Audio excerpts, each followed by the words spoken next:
پان، اگر نماز کے دوران منہ میں پان دبایا ہوا ہے اور اس کی پیک جو تھوک وغیرہ ہوتا ہے اس کا لعاب وغیرہ حلق میں جاتا ہے تو نماز اس صورت میں فاسد ہو جائے گی۔ اب اس کو اس نماز کو دوبارہ پڑھنا لازم اور ضروری ہے۔ تاہم اس طریقے سے نماز کی حالت میں یہ پان وغیرہ کو کھانے سے احتیاط کرنا چاہیے۔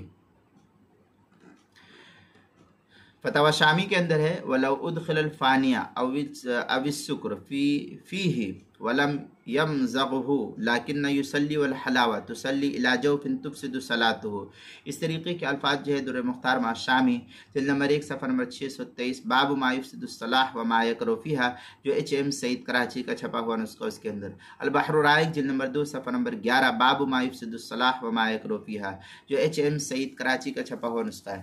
حلبی کبیری جلد نمبر 1 حلبی کبیری صفحہ نمبر 415 451 باب ما یفسد الصلاح جو سہیل اکیڈمی لاہور کا چھپا ہوا نسخہ اس کے اندر۔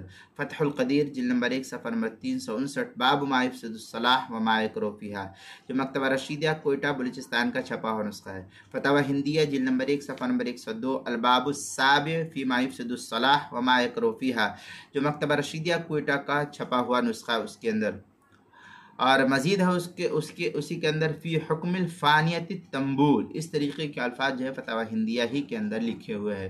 نماز کے مسائل کا انسائکلوپیڈیا جلد نمبر 1 صفحہ نمبر 255 حروف تہجی پا عنوان ہے پان، اس کے تحت جو اس مسئلے کی تفصیلی بحث نقل کی گئی ہے۔